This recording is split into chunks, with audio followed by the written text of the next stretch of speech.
Hey, so welcome back. It's a nice day out today, and I thought, why not do another review? Change of scenery today because well, it's winter, and the back deck wouldn't really work out today. So today, what I was going to try and do is Cornell Diehl Gentleman Collar. This is one of two blends that I'm aware of that they have that has deer tongue in it as a added part to the mixture.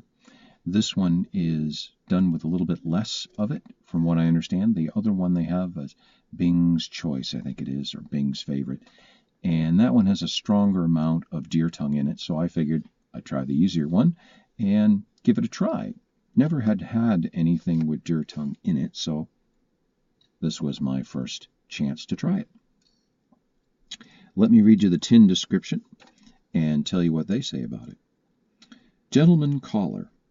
Grandma always kept a couple bowls of this fragrant blend of Virginias, Burleys, a dash of deer tongue, and Perique around as potpourri to make her favorite beaux feel right at home when they came calling. So let me show you what the blend looks like. I'll put this up here, and I don't know if you can see in there, there are some little leaves, little flecks of a greenish type flake that's in it. But otherwise, it's a pretty mild tobacco, pretty light in color. The Virginias and the Burley are pretty light colored. I don't see a lot of what I might consider to be Perique in there. Usually that's pretty dark, almost black, and I don't really see that in there right now. But they say it's there, so fair enough. But otherwise, it's really light colored and a light mixture of different tobaccos with a little bit of the green leaves in it, which I'm guessing that's the deer tongue from everything I can tell. The cut on it, again, I'll show it here, is kind of a coarse cuff, a little rough. Not quite a ribbon. There's a few things in there which look like they could be ribbon, but mostly just sort of broken up, small, finely cut pieces. It's pretty thin, pretty small in terms of the pieces themselves, and so it packs quite easily. No problems with that. I think you could probably almost pack it a little too tight, potentially, but all in all, decently cut. No worries. No real issues with stems or any problems like that. Looking at my notes over here on the passenger seat, the tin note on it is your first clue that this is a bit of a different mix than some of the other ones that you might be used to. You get that grassy hay sort of smell from the Virginias, and the tobacco itself is really quite mild. And they did a good job in terms of mixing it, because neither of the sort of overall scents that you get on a tin note, and this also translates into the general room note and the flavor, neither overpowers the other. It's a pretty good mix between the two. They are complementary, but neither one of them is so strong that that's all you smell. But in general, when you start with the tin note, this has very much kind of that hay smell, but a little bit more than that. There's a bit of an herbal scent to it that is hard to put your finger on. I've had a bit of a devil of a time thinking about this as far as how am I going to describe this, because it's rather unique. It's not quite like other tobaccos that I've smelled, and when you smoke it, the room note and the taste is also unique. I'm guessing that's the deer tongue. It has a sweet scent to it, almost on a certain level like as if dried clover, if you've ever smelled dried clover, if you're really around hay and feeding livestock, dried clover has a really sweet smell that is kind of unique, and that's what this reminds me of in a fair bit. It smells in large part like as if you got a hay bale sitting here in the tin or in the jar. But it's pleasant. It's a very pleasant, mild scent. Again, that sweet, herbal, can't quite put your finger on it, but nothing objectionable. It arrived It's a little bit drier than some of the other tobaccos that I've been getting recently. And I'm finding myself that I'm starting to go towards drying the tobacco out, hence the little jars, the little glass cup. I've been reading more and more, and people seem to pretty consistently from other things say you probably want to dry your tobacco more than you might think in order to reduce some of the gurgle and the condensation and to make the tobacco smoke better. So I've been putting things in a cup and letting them sit for an hour before I smoke.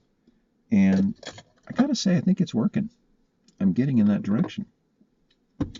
This came a little bit drier, and so it was pretty much ready to roll as soon as I got it. I really haven't had to think about drying it out at all. And I don't really get the sense that there's much of a humectant on it because it feels clean and dry and no issues as far as that. So in good shape when it arrived for me. Let me light this up and see what we got. Today we are smoking in the Rossler Classic, one of my faves. So let's light it up and see what we got.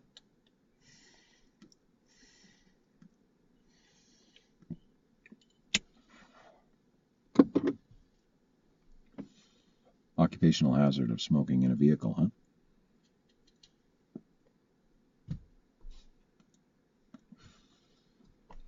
So right off the bat, the room note is pleasant, is light, mild, kind of sweet, but is very different than normal pipe tobaccos.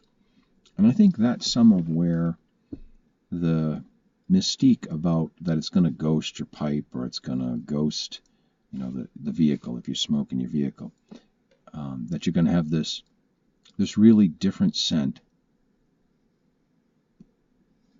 that's going to hang on and really keep everything smelling the way that it does. I haven't noticed it to be what I would consider so much stronger than anything else. The difference is it's very different.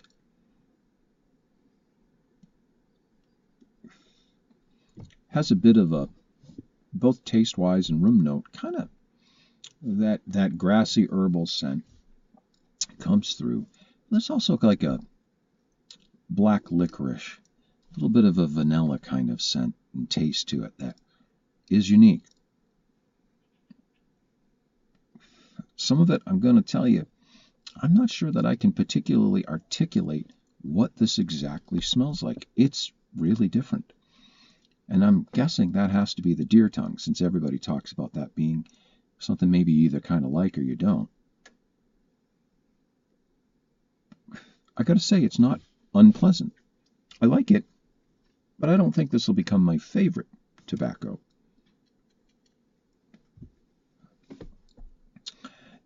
And the scent that it leaves behind, because it's so different than normal tobaccos, it doesn't quite smell like normal pipe tobacco. I don't know how else to put it. It doesn't smell like cigars, and it doesn't smell like a cigarette, but it doesn't smell like the normal, what you would go, oh yeah, that's pipe tobacco. It is different. It is unique. Overall, from just a sort of an objective sense, the tobaccos and I guess the deer tongue don't particularly, they meld together. They're pretty evenly blended. I would say Cornell and Diehl did a good job on this. Neither is particularly so much stronger or more powerful than the other. It's a pretty even blend, relatively speaking. You get some of that sweetness and lightness from the Burley and the Virginias. I don't really perceive much in the way of a spiciness that you might expect from a Perique blend. And there is that unique kind of scent and flavor that I'm guessing, again, is the deer tongue. That's there. And it's not overwhelming anything else in the blend, but it's pretty prominent, and it changes the whole characteristic of it. Or it changes the characteristics of it, I should say, the character of it. It gives it a rather unique thing. So I keep using some of the same terms because it is so different that I'm not quite sure how else to put it like to you? If you were going to try a deer tongue one, I would think that this might be the one to do. I don't know that I'd want it to be much stronger in the mix, because I would think it might tend to dominate what you would smell as a room note and as a flavor. It's sweet, it's mild, but it is unique and it is different. Again, the taste after doing this a little bit longer, as the bowl goes on, it gets a little richer in terms of the tobacco flavor. They start to assert themselves a little bit more as you get through it, but you still have that sort of black licorice, vanilla kind of scent and taste to it. Eminently approachable. This would be a light and easy smoke that you could do in the early part of the day, or if you were going to be smoking multiple times in the day and you wanted something a little bit different, a little mild and easy later on in the day, something that wouldn't overwhelm you with a second time around if you're someone like myself who is a casual smoker, rather intermittent. All in all, nice. You could smoke this in mixed company, but it doesn't have the traditional sort of pungent flavor that or scent that pipe tobacco has. So I don't think it would be objectionable to anybody. It's not really strong, but not quite like normal pipe tobacco. The concept of doing it in a corn cob perhaps isn't probably bad advice because of its unique character. That might allow you to not end up having a favorite burl if you were really worried about it being ghosted.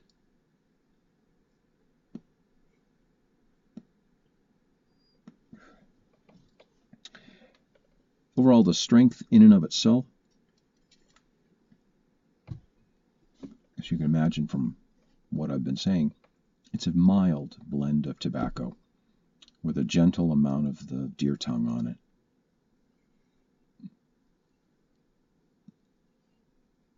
And this could be a good early morning blend. On my overall scale of 1 being early morning pipe and 10 being nightcap, I would say this is probably a 1 or a 2. It's very approachable, very mild.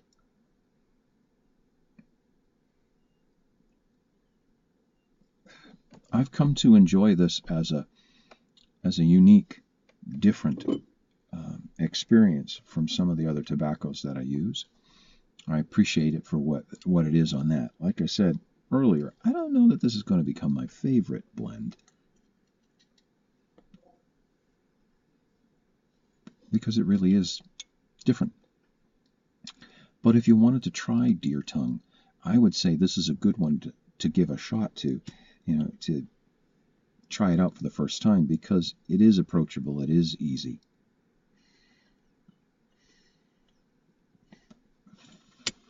It shouldn't overpower you, but it'll give you a chance to check out the flavor, check out the scent, the room note. See whether or not it's something you appreciate. Maybe do, maybe don't. I don't get much in the way of nicotine from it. Seems to be very little of that. Tongue bite is non-existent. Very easy smoking, light and mild.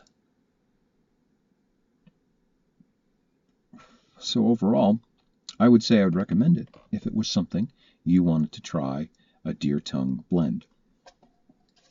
But it is different than most things. So one more time, we'll do Cornell Diehl Gentleman Caller, and good blend that I would recommend for what it is. Thanks for watching. If you have any comments or questions, put them in the field below, and we'll talk to you next time. Bye-bye.